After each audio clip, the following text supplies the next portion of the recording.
For the first 15 seconds, imagine this. A mother in a diamond-covered dress, a father in a designer suit, both standing in front of me with entitled smirks. And me, holding the same battered backpack I use in college. The college they refuse to pay for. You owe us this. My father says, pushing a wedding invoice worth more than my yearly salary. It's your sister's big day.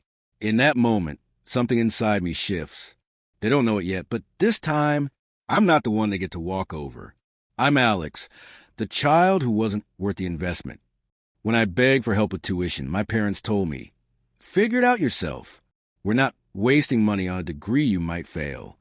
So I worked 2 jobs, slept in my car during finals week, and still graduated with honors. Meanwhile, my sister Madison, the Golden Princess, got spa trips, cars, vacations to Europe, and every birthday a new iPhone. I learned early that fairness was a luxury my family didn't believe in. By the time I graduated, I was bruised emotionally and financially, but I turned every bruise into fuel. I landed a job in tech, saved every penny, took risks, and eventually built a startup that changed my entire life. My parents didn't attend my launch event or my first award ceremony. They didn't even congratulate me when Forbes listed my company as one of the fastest growing. But the moment they smelled money, suddenly I mattered. It started with small hints. Invitations to dinner, 4 smiles, random check-in texts like, how are you, honey? Texts I didn't receive for years. And then came the day they showed up unannounced with a giant wedding binder. We've decided, my mother said, sipping her overpriced latte in my living room as if she owned the place, you will pay for Madison's luxury wedding. It's only fair. You're successful now. Fair? I asked, stunned. My father slid a glossy brochure toward me. A beachside resort in Mexico. Guest list, 380 people. Budget, $320,000. My hands froze. You refused to pay $12,000 for my college, I said slowly. My dad shrugged. Well, that was your responsibility. But this is family. The audacity tasted bitter. I could feel years of neglect boiling inside me. Yet I didn't shout. I smiled, a smile that scared even me. Sure, I whispered, I'll handle everything. My parents left celebrating, thinking they had won again. But what they didn't know is that I had already prepared my revenge. For the next 3 months, they bragged to everyone. Our son is paying. Our daughter deserved the best. Madison made a TikTok crying fake tears about how she had the best brother in the world. I liked the post, even commented a heart.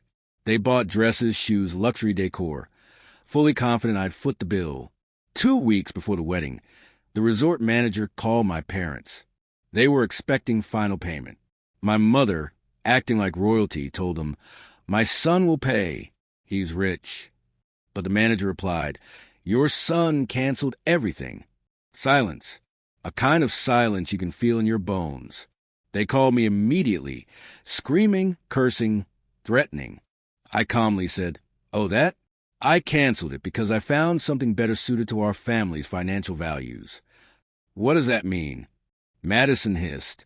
It means, I said, I booked another venue, a budget-friendly one. Since college was too expensive for me, I figured a luxury wedding must be too expensive for you.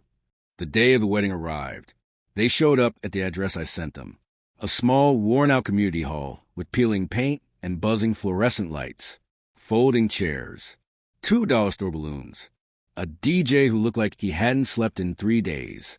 My sister screamed the moment she saw it. This is a joke. I'm not getting married here.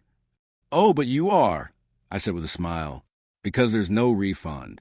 And I already told the internet what happened. My phone pinged. Millions of views. My story was trending. Comments flooded. Parents like this deserve it. Good for you. Finally, someone stood up. My parents looked around, humiliated in front of everyone. Their reputation gone. Their pride crushed. Their golden daughter in tears. My father tried to grab my arm. How dare you embarrass us? I leaned in slowly. You taught me everything I know about embarrassment. I just returned the lesson.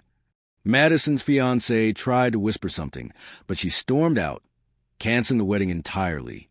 In that moment, standing in that cheap community hall, I felt lighter than ever, not because I ruined their plans, but because I finally chose myself. And this time, they had no choice but to watch.